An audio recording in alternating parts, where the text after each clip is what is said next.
होता। पाकिस्तान ना 3 में है ना 13 में है, इस पाकिस्तान की तो कोई गिनती नहीं। तो वहाँ की जो अवाम है मैं उसको बहुत क्रेडिट दूंगा इस मामले में। वहाँ की अवाम बहुत कोऑपरेटिव है। तो साउथ इंडियन मतलब उनकी मैंने फैमिली स्ट्रक्चर भी देखा, उनसे मेरा इंटरेक्शन हुआ, काफ़ी काफ़ी क्लोज थे मेरे। उनके हस्बैंड्स की इतने अपने वाइफ की लॉयल्टी मैंने देखी कि बहुत ज़्यादा। इंडिया का वर्ल्ड इकोनॉमी में बहुत बड़ा हिस्सा है। इंडिया दुनिया की 5वीं बड़ी इकोनॉमी है, इसलिए इंडिया के साथ दुनिया और तरीके से ट्रीट करती है। पाकिस्तान का पूरी दुनिया में जो इनपुट है वो $65 बिलियन, उसी में हमारी इंपोर्ट एक्सपोर्ट दोनों शामिल है। खाली इंडिया और चाइना की तजारत $100 बिलियन की है, जबकि इंडिया और चाइना की एक्टिव जंग भी हुई है। हमारा दुश्मन भी है इंडिया अच्छा दुश्मन कहते इंडिया की बात है। नहीं मतलब ऑब्वियसली एक नेबरिंग कंट्री है, कंपटीशन तो होता ही है। तो सिंपल यही रीजन थी कि कंपटीशन की वजह से दुश्मन नहीं आया, लेकिन कंपटीशन की वजह से आया। दुश्मन का आपने इंडिया का मीडिया में इतनी हाइप है तो ऑब्वियसली एक है तो गलत होना नहीं चाहिए ऐसा, लेकिन ये कि मीडिया की हाइप की वजह से जाहिर बात है साइकोलॉजी का फैक्टर है। लेकिन सर वहाँ पे अगर हम देखें सबसे ज्यादा आपको पता है सुई से जहाज तक वहाँ पे मेड इन इंडिया बन रहा है। उसके बाद वो एक्सपोर्ट कर रहे हैं, इम्पोर्ट बहुत कम है। रशिया के साथ उनके $50 बिलियन की ट्रेड हुई है। नमस्कार दोस्तों, आप सभी का स्वागत है हमारे YouTube चैनल पर। दोस्तों, इस वीडियो को बिना स्किप किए लास्ट तक जरूर देखना, और इस वीडियो में आप पाकिस्तानियों के रिएक्शन देखने वाले हैं तो आपको ओरिजिनल वीडियो के लिंक डिस्क्रिप्शन में मिल जाएंगे, तो उनके चैनल को भी विजिट करना और हमारे चैनल को भी सब्सक्राइब जरूर कर लेना। तो इस वीडियो को शुरू करते हैं। इंडिया का वर्ल्ड इकोनॉमी में बहुत बड़ा हिस्सा है। इंडिया दुनिया की 5वीं बड़ी इकोनॉमी है, इसलिए इंडिया के साथ दुनिया और तरीके से ट्रीट करती है। पाकिस्तान का पूरी दुनिया में जो इनपुट है वो $65 बिलियन, उसी में हमारी इंपोर्ट एक्सपोर्ट दोनों शामिल है। यानी सारी दुनिया से जो पाकिस्तान का बिजनेस है वो सिर्फ $65 बिलियन का है। एक कंट्री के साथ 50 खाली इंडिया और चाइना की तजारत $100 बिलियन की है, जबकि इंडिया और चाइना की एक्टिव जंग भी हुई है। तो भाई इंडिया को दुनिया बहुत अच्छे तरीके से ट्रीट करती है।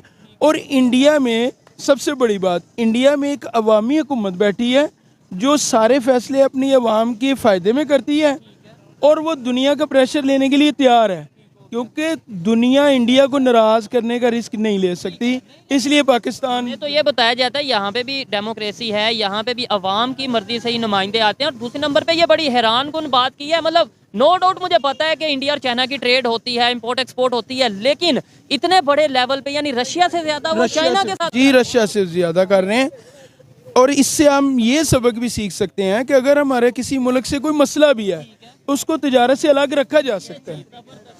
इंडिया और पाकिस्तान भी अपने मसाइल बैक चैनल पे चला सकते हैं, लेकिन तिजारत को उससे अलग रखा जा सकता है, और इंडिया और चाइना ने आपको करके दिखा दिया। इंडिया ने तो हर कंट्री के साथ, यूएई के साथ, सऊदीया के साथ, वो कश्मीर में इन्वेस्टमेंट कर रहे हैं, कतर के साथ वो इन्वेस्टमेंट कर रहे हैं, ट्रेड कर रहे हैं, अमेरिका के साथ। यानी जो कंट्रीज हमारे यहाँ पे कंसेप्ट ये लाइक अगर अमेरिका से हमने बिजनेस करना है तो हमें चाइना को नाराज करना पड़ेगा, चाइना से बिजनेस करना है तो यूएस को नाराज, मतलब एक ये कंसेप्ट है। उनके उधर ये है कि भाई जिससे दिल करो बिजनेस करो, पैसे दो, चीज लो या चीज दो, और इस तरीके से। जैसे मैं आपको पहले बताया है कि इंडिया का दुनिया में से है, दुनिया का कोई बड़ा फैसला इंडिया की शमूलियत के बगैर नहीं होता।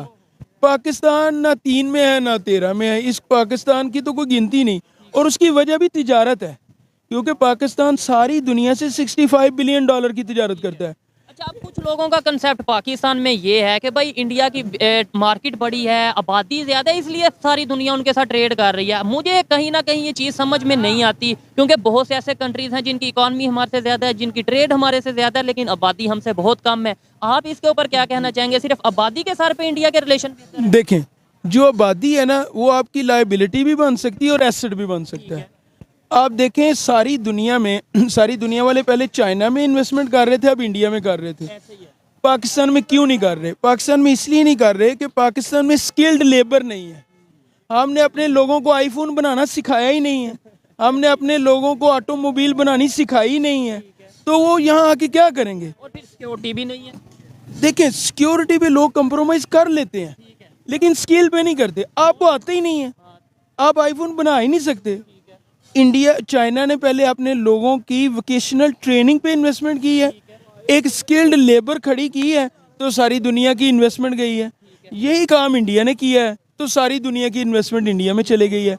आज भी इस खिते में अगर दुनिया को कोई एक्सपर्टीज चाहिए होती है तो वो उन्हें सबसे सस्ती इंडिया से मिलती है, तो वो इंडिया से उठा रहे हैं। सबसे ज़्यादा बनती हैं, सबसे ज़्यादा उधर जो है ना चीज़ें एक्सपोर्ट होती हैं। मुसलमान कैसे रह रहे हैं वहाँ पे?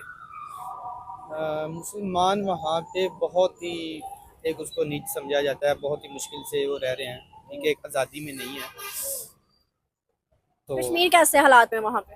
कश्मीर में बहुत ज़्यादा जुल्म हो रहा है, बहुत ज़्यादा जुल्म हो रहा है, और वहाँ पे यही करवा रहे हैं, इंडिया ही जो है कर रही है उस पर जुल्म। सर सॉरी टू से, मुझे माजरत के साथ कहना पड़ रहा है, आप एलएलबी कर रहे हैं, आपको ये नहीं पता उसकी इकोनॉमी कितनी है, आपको ये नहीं पता कि वहाँ पे सीईओज कौन है, लेकिन आपको ये पता है कि वहाँ मुसलमानों पे जुल्म है, आपको ये पता है कश्मीर के अंदर बहुत बुरा हाल है। सर अगर बुराई पता तो अच्छाई क्यों नहीं पता? बुराई का पता, मतलब आप ये मान लें कि पाकिस्तान मीडिया जो है या पाकिस्तान की यूथ सिर्फ बुराई देखना चाहती है, जो हमें दिखाया जा रहा है वो सिर्फ बुराई है, जी जी मानते हैं? जी बिल्कुल। यूई है मेरे तो भी फर्स्ट जो आ रहा है उसके अंदर आइडिया भी यूई का हो नहीं सकता है। यूई के अलावा फिर यह है कि ताइवान, नहीं कोरिया, नहीं, जापान। एशिया में एशिया में ताइवान, कोरिया और जापान, मलेशिया। सबसे ज्यादा ट्रेड करता है ना, और एक्सपोर्ट ही करता है सबसे ज्यादा, इंपोर्ट बहुत कम है। नहीं आइडिया। पास पास आए पाकिस्तान के। पाकिस्तान के पास बांग्लादेश आई गेस। नहीं, पाकिस्तान कर सकता है एक्सपोर्ट ज्यादा। एक्सपोर्ट मेरा तो नहीं ख्याल, अभी तो नेगेटिव ट्रेड बैलेंस है, मेरा नहीं ख्याल के पॉसिबल है पाकिस्तान करे। चले पाकिस्तान के पास पास आ जाए। पाकिस्तान के पास कतर, ओमान, रशिया ईरान। से बहुत अच्छे ताल्लुकात हैं उस मुल्क के। ओके, रशिया के, ईरान। ऑयल भी बड़े सस्ते दामों में मिला था। रशिया से अच्छे ताल्लुकात हैं तो अफगानिस्तान। हमारा दुश्मन भी है। इंडिया। अच्छा दुश्मन कहते इंडिया क्यों आते हैं? नहीं मतलब ऑब्वियसली एक नेबरिंग कंट्री है, कंपटीशन तो होता ही है, तो सिंपल यही रीजन थी कि कंपटीशन की वजह से। दुश्मन नहीं आया लेकिन कंपटीशन की वजह से आया। दुश्मन का आपने इंडिया का। मीडिया में इतनी हाइप है तो ऑब्वियसली एक है तो गलत होना नहीं चाहिए ऐसा। तो पॉलिटिकल सिस्टम देखें, आप अपना देखें, कोई वहाँ पे आज तक कोई एक अनडेमोक्रेटिक मूव हुई है? ठीक है, मार्शल लॉ मतलब वो देखें, ये सारी चीज़ें इंटरकनेक्टेड है।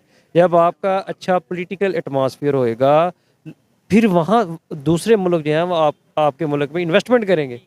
जब इन्वेस्टमेंट करेंगे, एम्प्लॉयमेंट अपॉर्चुनिटीज़ बढ़ेंगी, फिर वहाँ से आप जो भी एक्सपोर्ट वगैरह कर सकते हैं। तो मेन चीज़ है ग्रास रूट लेवल पे जाके ये चीज़ें सोचने की। अच्छा इन्वायरमेंट क्रिएट करें तो मसाइल आपके अच्छे हो जाएंगे, आपकी ट्रेड भी अच्छी हो जाएगी, ठीक है। तो इंपोर्ट्स कम हो जाएंगी, फिर आप खुद जो है वो मैन्युफैक्चरिंग करेंगे, सारा कुछ स्मॉल इंडस्ट्री बनाएंगे, आप बड़ी इंडस्ट्रीज़ में जाएंगे। अभी तो आप इन्वेस्टेड इंटरेस्ट लेंगे। एट द मोमेंट आपके मुल्क में कोई आने को तैयार नहीं है। उसकी मेन रीज़न क्या है? किसी को अश्योर ही नहीं, किसी को आप गारंटी कर सकते हैं कि भाई आपको किन किन चीज़ों से खतरा है? सबसे पहले लाइफ थ्रेट्स आपको इस मुल्क में अल्हम्दुलिल्लाह, उसके बाद इकोनॉमिक थ्रेट्स भी हैं कि पता नहीं होगा या नहीं होगा, बीच में जुडिशल थ्रेट्स भी हैं, कमीशन वगैरह वाला भी अदालतें स्टे दे देती हैं। भाई आपने 5 अरब या 2 बिलियन या जितने भी लगाने हैं तो हमारी अदालतें अल्हम्दुलिल्लाह वो स्टे कर देते हैं। जस्ट लाइक जो रिकॉर्डिंग का प्रोजेक्ट है, सुप्रीम कोर्ट का क्या काम है? एग्जेक्टिव मैटर्स में पंगा लेने का, लेकिन उसने किया। अब उसकी कितनी हमने कॉस्ट दी है? तो ये नंबर ऑफ़ चीज़ें हैं। सबसे पहले 3-4 चीज़ें हैं। पॉलिटिकल स्टेबिलिटी लाएं, लोग इनकरेज करें, कौन करेंगे भाई ये बेस्ट मुल्क है, आप यहाँ पे आए इन्वेस्ट करें, ठीक है। फिर बड़े बड़े इन्वेस्टर यहाँ पे आएंगे। अब हो क्या रहा है, यहाँ पे जितने आपके बड़े बड़े इंडस्ट्रियलिस्ट हैं वो यहाँ से अपना बिजनेस इंडिया और बांग्लादेश शिफ्ट कर रहे हैं, ठीक है। वहाँ पे क्यों शिफ्ट कर रहा है? कि वहाँ पे उनको थ्रेट्स नहीं है, ना सिक्योरिटी थ्रेट्स हैं, ना इकोनॉमिक थ्रेट्स हैं, ना पॉलिटिकल थ्रेट्स हैं।